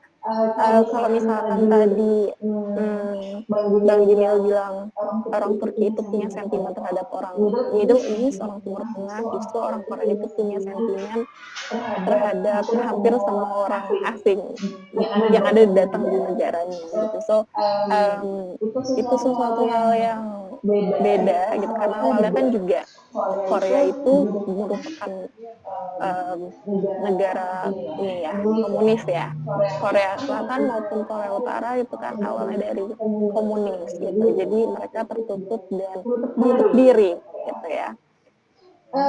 Dari sini banyak pengalamannya apa aja, pengalaman diskriminasi karena menjadi muslim, iya, sulit makan, iya, gitu kan, terus tersesat di subway, Seoul, iya, gitu kan, hampir kehabisan uang juga, iya, meskipun cuma 5 hari ya di sana, gitu. Terus cita rasa kopi yang beda, cita rasa makanan yang beda, tapi akhirnya itu semua mengembalikan kepada jati diri sih, bahwa ya kita muslim gitu kan, bagaimanapun ya tetap harus hidup dengan cara muslim gitu, tidak bisa mengikuti arus gitu ya. Apa aja sih yang dilakuin di Asia Pacific Youth 2019? Jadi sebelum ke sana saya mau menjelaskan acara ini adalah suatu bentuk sokongan atau dukungan UN PBB untuk anak muda di Asia Pasifik. Untuk apa sih gitu kan? Jadi masa depan itu kan banyak tantangan, banyak sesuatu hal yang harus dikerjakan oleh anak-anak muda untuk membuat kehidupan yang lebih baik di sekitarnya, baik secara sosial maupun secara lingkungan gitu kan. So acara ini dibuat untuk itu, untuk membekali katanya, untuk membekali teman-teman anak muda itu supaya dia bisa punya sesuatu hal yang bermakna, misalkan contoh seperti dia bisa memberikan impact yang baik tanpa harus buang-buang uang, misalkan buang-buang sumber daya gitu kan. Dia bisa menggerakkan dirinya dan masyarakat untuk membuat sekolah itu dalam berbagai hal ya, dalam keuangan juga, kemudian dalam SDM-nya dan lain sebagainya. Kak, sorry motong sebentar. Suaranya agak kurang jelas sedikit. Suaranya kurang jelas. Pakai headset gitu. Sudah. Apakah masih kurang jelas? Sudah ya, oke. Next kita lanjut ke activities. Nah, di activities ini kita main activitiesnya ada 4, ada company visit, ada conference day, discussion, cultural visit. Tahun lalu saya masih belum menggunakan ingkop, jadi bajunya masih kayak gitu ya. Mohon maaf, di sini ada company visit. Saya dengan teman-teman saya ini dia dari Argentina yang laki-laki ini, kemudian ini dari Nigeria kalau nggak salah, tapi dia utusan dari Tokyo karena dia juga belajar di Tokyo. Kemudian ini dari India dan saya dari Indonesia di MBC Broadcast Head Official. Jadi sama di Indonesia ada beberapa stasiun TV yang memang cukup senior gitu kan, dan kita company visit ke sana, bagaimana mereka memproduksi berita, K-drama gitu kan, drama Korea, terus bagaimana mereka membroadcast siaran itu ke seluruh dunia. Nah, kita company visit gitu ya. Kemudian ada discussion mengenai social environment dan CSR. CSR itu adalah corporate social responsibility, bagaimana perusahaan itu memberikan dampak atau memberikan exposure yang baik kepada masyarakat sekitar perusahaan itu. Nah, kita di sini diskusi. Nah, di sini saya satu grup sama orang Cina, gitu ya, sama orang Cina, dan memang Masya Allah mereka itu etos kerjanya memang bisa dibilang ya 5 kali lipat, 10 kali lipat daripada Indonesia gitu kan. Ketika kita have no idea what we will talk about gitu kan, kita nggak tahu nih kita mau ngomongin apa, atau misalkan kita masih kurang matang bekal untuk diskusi hari itu gitu kan. Dia dengan membuka laptop gitu, dia dengan santai buka laptop, terus buka jurnal, langsung buka jurnal, terus dia bilang, ya saya udah buka beberapa jurnal, saya sudah menyiapkan materi ini. Jadi kita mau pilih yang mana, kita mau fokus ke bagian yang mana, CSR yang bagaimana. Jadi kami yang satu grup ini kan ada Korea sebagai LO, sebagai pendamping itu Korea, kemudian ini dari Liberia, kemudian India, Pakistan, Indonesia, nih 2 orang Indonesia. Itu kami hampir terperangah gitu. Kok bisa gitu kan, dia seniat itu gitu kan, karena kan jujur saya pribadi ikut acara ini tidak terlalu fokus dengan acara mainnya, acara utamanya itu conference day dan yang lain-lain. Tapi saya lebih kayak sekalian jalan-jalan deh, kita kan sekalian lihat kultur baru, suasana baru, orang-orang baru. Akhirnya ya udah, kita ngikut apa yang dia diskusikan sambil ya kita sambil searching gitu kan, kita sambil searching dan alhamdulillahnya di situ memang komunikasinya dan diskusinya lancar gitu. Cuman memang kita agak shock juga gitu dengan cara etos dia kerja gitu ya. Kemudian di sini ada conference day. Kalau di UN, kalau ada yang pernah baca-baca tujuan PBB terhadap kemaslahatan umat manusia, itu ada 16 tujuan. Nah, kita di sini di conference day ini kita ngebahas itu. Banyak hal, ada kesetaraan gender, kemudian hukum dan HAM, terus sosial ekonomi, kemudian ada lingkungan dan yang lain-lain. Itu kita bahas di sini. Kita dibagi menjadi beberapa grup, kemudian didiskusikan dan dipresentasikannya di sini gitu kan. Nah, selanjutnya itu ada cultural visit.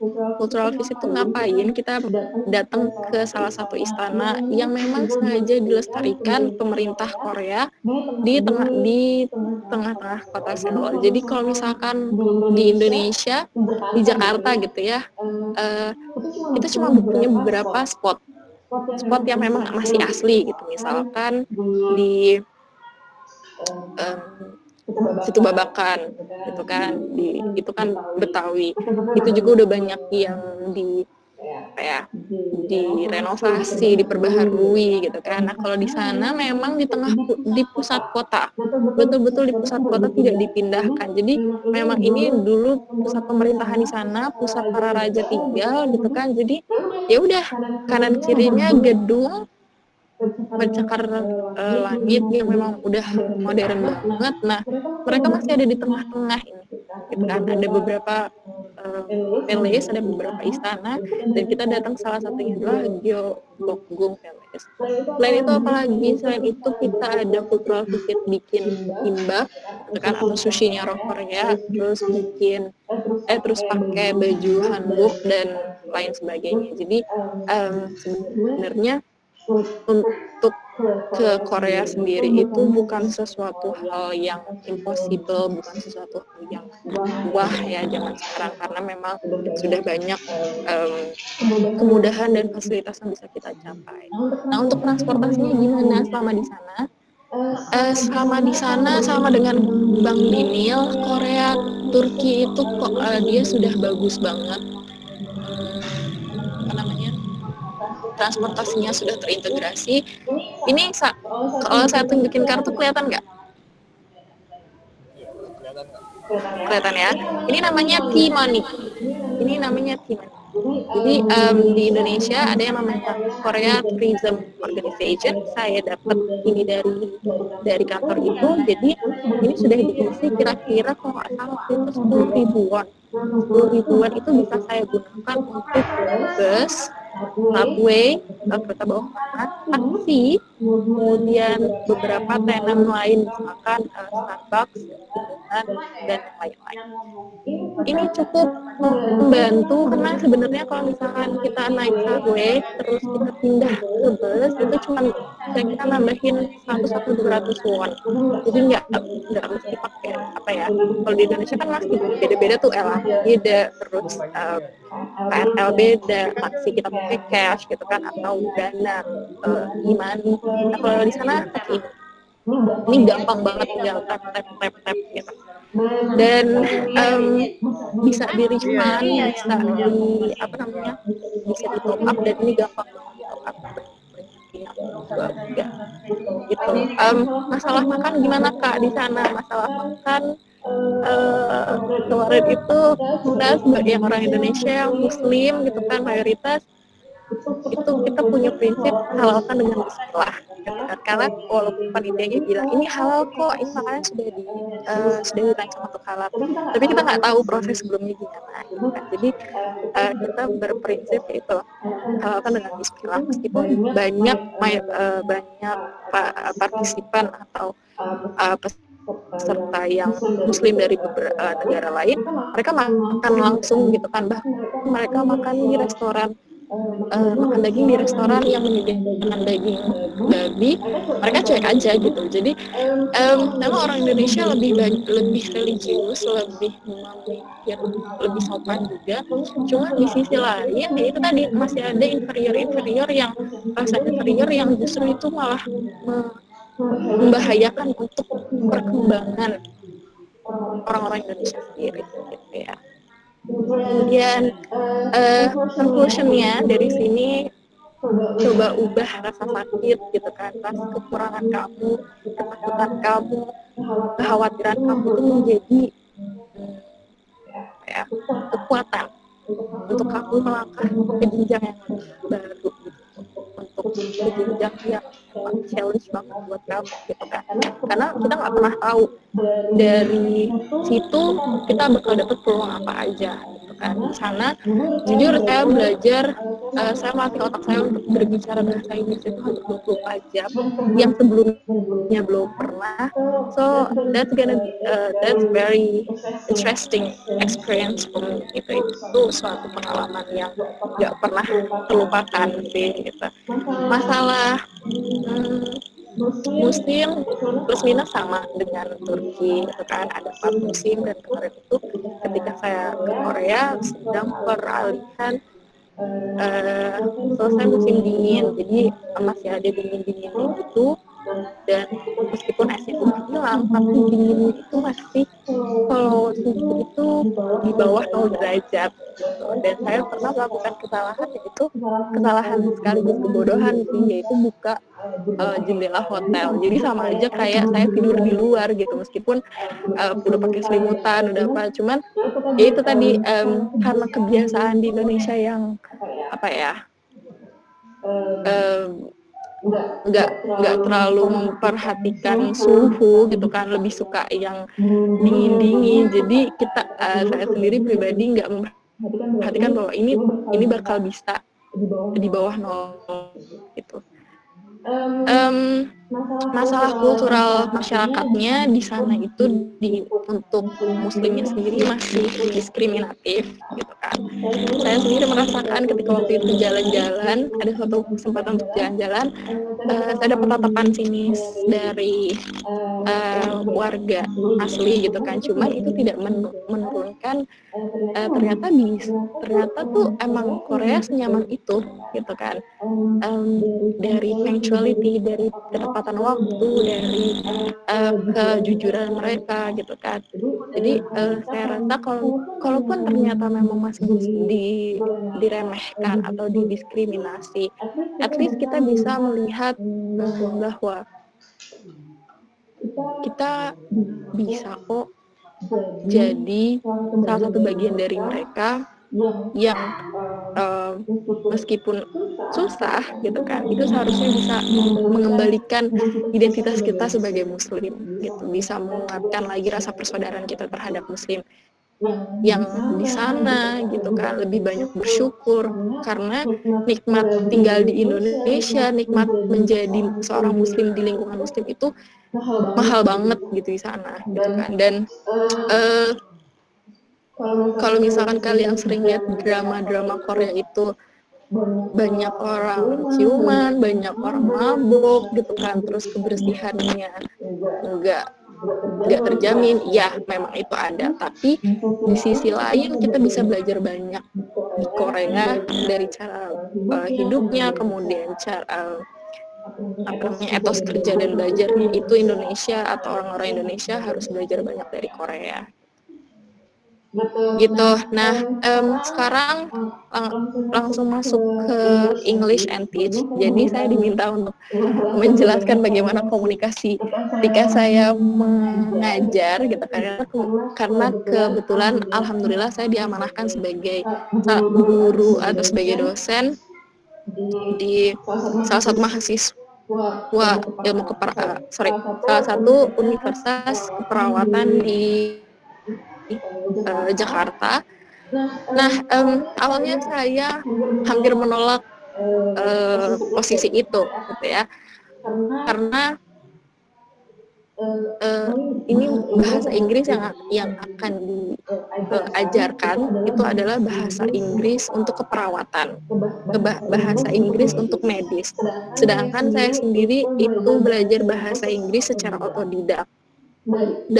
Saya tidak pernah ikut les. Jadi yang ingin saya sampaikan di sini adalah belajar apapun itu merupakan suatu pembelajaran seumur hidup gitu kan, pembelajaran yang memang kalau kata pepatah dari buayan sampai liang lahat. Jadi apapun caranya, bagaimanapun kesempatannya, kita memang harus belajar gitu kan, dan kita pasti akan dipaksa belajar gitu. Cuman cara belajar orang ini kan beda-beda gitu kan. Tinggal bagaimana kalian memanfaatkan atau mengoptimalisasikan cara belajar yang memang kalian cocok banget gitu. Kalau saya pribadi itu self learning. Jadi kalau misalkan saya diajarin, saya hanya akan bisa menyerap sekian persen. Tapi kalau saya belajar sendiri, saya bisa menyerap banyak gitu ya. Gitu. Dan di sini ada learning by doing. Learning by doing itu maksudnya gimana sih gitu kan? Sebelum saya belajar bahasa Inggris lebih paham lagi, saya belajar bahasa Arab di asrama gitu kan. Nah, akhirnya saya paham bahwa sebenarnya ada beberapa pronunciation yang akarnya adalah dari bahasa Arab. Contohnya gimana? Oke, contohnya di dalam huruf hijaiyah kita kenal huruf ta, ya kan? Huruf setelah ta. Nah, di bahasa Inggris ada loh padanannya. Ada yang bisa tebak nggak kira-kira apa padanannya? Padanan huruf ta dalam bahasa Inggris. Kira-kira ada yang ketikan? Ada yang apa nih? Padanan hurufnya gitu, padanan pronunciation-nya. Ada yang tahu? Oke, saya kasih tahu ya. Jadi padanan huruf ta dalam bahasa Inggris adalah angka 3 dalam bahasa Inggris. Mayoritas orang Indonesia itu kalau ngomong angka 3 dalam bahasa Inggris itu dia ngomongnya 3. Ya, tapi dalam bahasa Inggris yang betul, pronunciation yang betul, yang benar, itu adalah 3, sama dengan kita mengucapkan ta. Nah, saya rasa pendekatan-pendekatan ini tidak akan saya pahami, tidak akan mayoritas kita sebagai pembelajar itu pahami kalau kita tidak trial and error, tidak melakukan percobaan-percobaan, tidak melakukan kesalahan. Kalau misalkan kita belajar terus dengan benar yang dengan kesalahan yang nggak dibenarkan, tidak terus mencari tahu, kita akan terus-terusan seumur hidup dari SD sampai tua gitu kan mengucapkan hal yang salah. Padahal dalam bahasa Inggris atau dalam bahasa manapun pengucapan itu sangat amat penting dan mempengaruhi arti dan pemaknaan gitu kan. Dan itu tadi selain memang trial dan error harus ada semangat gitu kan, ada keberanian dan ada kekuatan. Karena kalau misalkan cuman trial dan error nih gitu kan, tapi nggak punya keberanian untuk break the limit atau misalkan mencari sesuatu hal yang baru out of the box, itu sama aja bohong gitu. Jadi maksud saya di sini adalah jangan sampai kekurangan rasa sakit yang kita alami itu menghalangi kita dari belajar gitu kan. Dan jangan sampai apa yang menjadi ketakutan kita dalam berbahasa, dalam belajar apapun itu gitu kan, atau bahkan fasilitas untuk belajar itu menghalangi kita untuk belajar gitu. Jadi selagi bisa belajar sendiri, oke, belajar sendiri kan? Karena pada akhirnya semua itu terpulang sama kita. Kesuksesan, kebahagiaan, segala sesuatu itu terpulang kepada kita. Kita nggak bisa nyalakan time, kita nggak bisa tergantung sama orang lain untuk membuat kita bahagia, untuk membuat kita pintar akan sesuatu. Dari perjalanan ke Korea ini saya belajar banyak hal, yaitu tadi keberanian dan jangan meremehkan diri sendiri gitu. Kalau misalkan masih ada yang berpikiran bahwa bahasa Inggris itu susah atau takut salah ngomong, takut bule itu nggak ngerti atau orang lain itu nggak ngerti, jangan salah, orang Indonesia itu tidak mempunyai aksen yang justru itu memudahkan dia dalam mengucapkan bahasa Inggris. Orang Inggris, Britania Raya, dia punya aksen yang kental, jadi nggak semua orang bisa paham. Nah, orang Prancis juga seperti itu, orang Australia juga seperti itu. Jadi orang Indonesia itu sangat mudah dipahami bahasa Inggris. Jadi jangan sampai dengan lidah kita yang mungkin medok atau Indonesia sekali, gitu kan, itu malah menyurutkan keinginan atau menyurutkan niat kita untuk belajar, semangat kita untuk belajar. Gitu. Kalau tadi dilihat ada, saya kasih lihat teman saya yang dari Liberia, itu satu yang mana tadi ya? Nih, di discussion ini dia yang paling ujung nih, nggak kelihatan.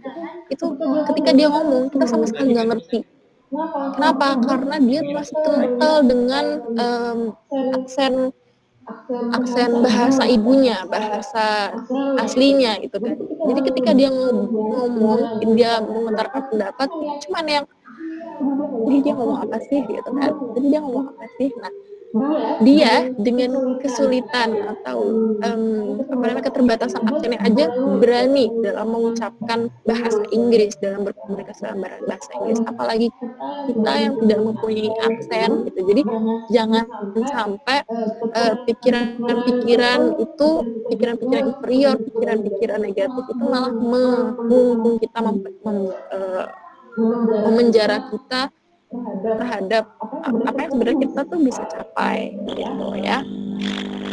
Nah, untuk culture di Korea sendiri, kalau teman-teman pada nonton drama Korea, yaitu ya ada pali-pali gitu kan, jadi segala sesuatu itu dilakukan cepat gitu kan, cermat, karena mereka memang punya etos kerja atau etos pembelajaran dan persaingan yang sangat amat ketat gitu kan, bahkan banyak orang bisa bunuh diri, banyak orang bisa depresi hanya karena pekerjaan, hanya karena sekolah yang tidak sesuai ekspektasi mereka. Nah, sebenarnya memang itu berlebihan, tapi kita bisa pakai itu untuk kita gunakan dalam meraih cita-cita, meraih apa yang sudah kita inginkan, apa yang sudah kita rencanakan.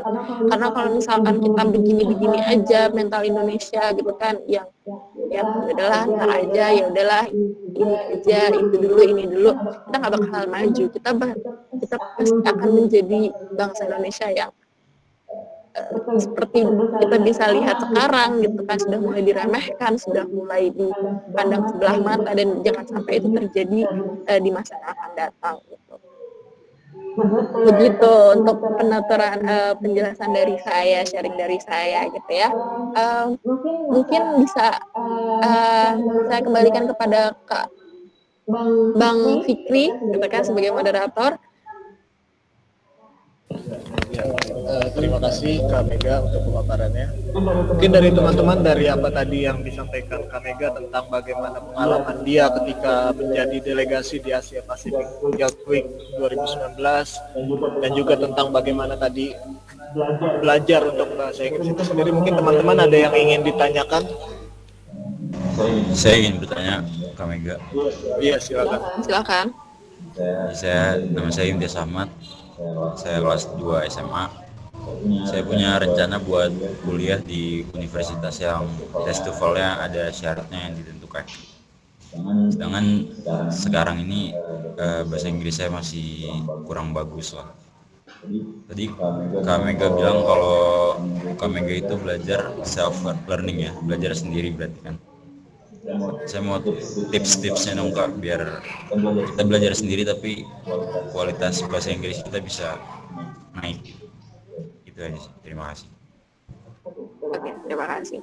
Oke, sebenarnya kunci dari, ada lagi mungkin pertanyaan atau mau langsung dijawab?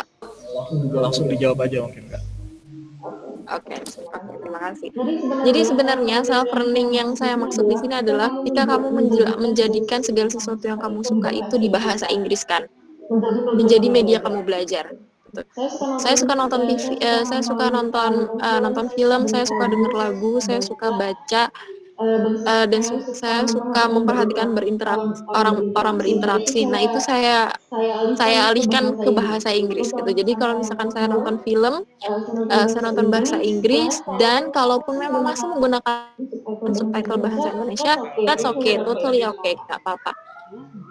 Cuman gini, cara saya belajar bahasa Inggris dalam menonton film itu, saya akan nonton film itu berulang kali. Yang pertama memang saya enjoy, saya menikmati alur cerita, saya membaca subtitle itu full gitu kan. Tapi di kesempatan berikutnya saya akan menggunakan telinga saya untuk mendengarkan pronunciation si aktor. Kalau misalkan aktor bilang enough gitu kan, enough, pronunciation enough, oh artinya cukup gitu. Kemudian kalau misalkan si aktor bilang break a leg, oh artinya semoga berhasil, bukan mematahkan kaki gitu. Jadi dari situ sih sebenarnya kalau saya pribadi belajarnya berulang dengan nonton film, ngedengerin lagu gitu kan, dan baca buku. Buku-buku saya walaupun sekarang sudah sedikit baca buku itu juga bahasa Inggris dan penuh dengan coret-coretan arti dari kosakata yang saya nggak paham. Kalau misalkan sama sekali nggak banyak kosakata, bisa diubah cara buku bacaannya, bukan cara baca, tapi buku bacaannya. Dulu saya diwajibkan dalam tanda kutip sama ibu saya itu untuk baca kamus bahasa Inggris setiap saya mau tidur gitu. Jadi apapun dari Indonesia ke bahasa Inggris atau bahasa Inggris ke Indonesia itu saya baca gitu kan. Jadi dari situ saya otak manusia itu akan tergelitik, akan tergugah untuk membuat kalimat dari satu kata yang sudah kita pelajari gitu kan. Cara penggunaannya, konteksnya.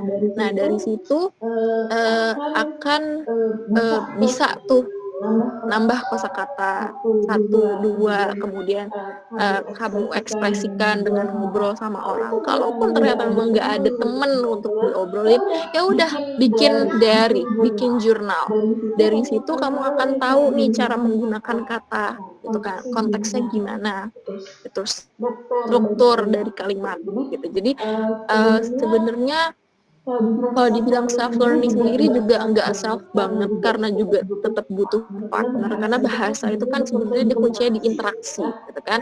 Nah tinggal interaksinya bagaimana, bisa per surat gitu kan, atau kalau kalau mau yang agak ekstrim gitu kan, cari temen yang memang dari luar negeri gitu. Jadi banyak jalan menuju Roma, banyak hal yang bisa dilakukan untuk melatih bahasa kita, yaitu dengan journaling, dengan menulis diary, atau ya at least tulis-tulis lah apa yang sudah dilakukan hari ini, apa yang dirasakan hari ini, kemudian bisa beralih dengan itu, ngobrol sama orang lain gitu.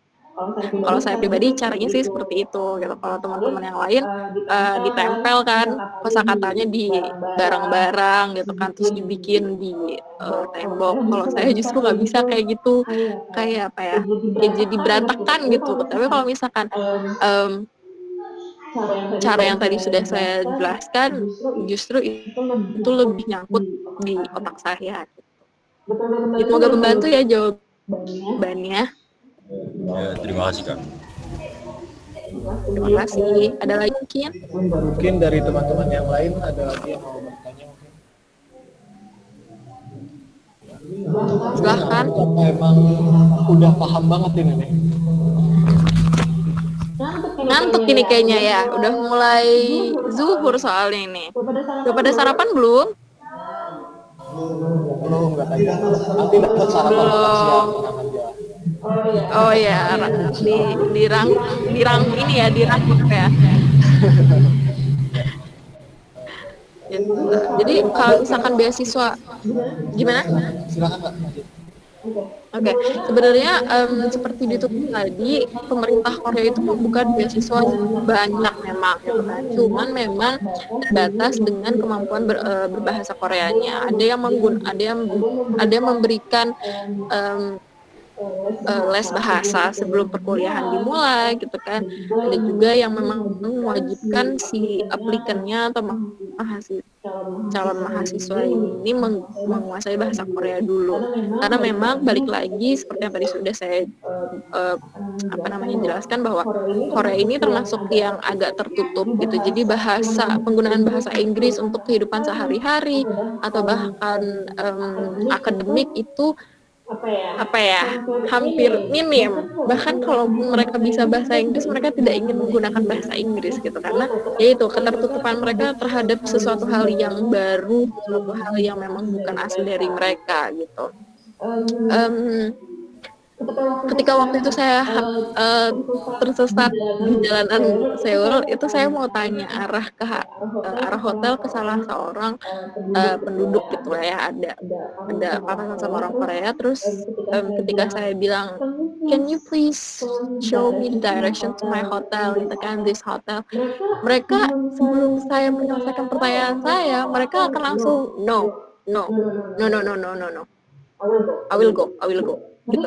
Jadi mereka sebenarnya bisa, cuman nggak mau gitu. Dan jangan sampai orang Indonesia seperti itu, pelit gitu ya, pelit dalam ilmu, dalam mempraktekkan ilmu tuh jangan sampai gitu. Karena ya itu tadi nggak bagus dan malah jadi nggak berkah gitu ilmu yang ada di diri kita, karena ilmu yang sudah kita dapat itu kan harus diaplikasikan gitu. Kalau di Korea sendiri memang masih tertutup. Iya. Gitu.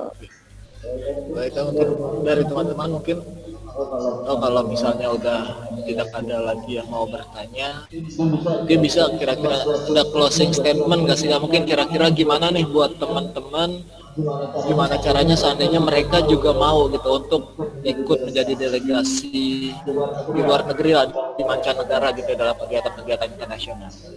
Ini sekaligus sebagai closing statement ya kan? Baik, jadi poinnya gimana caranya supaya bisa ikut delegasi, atau gimana caranya kita bisa ke luar negeri.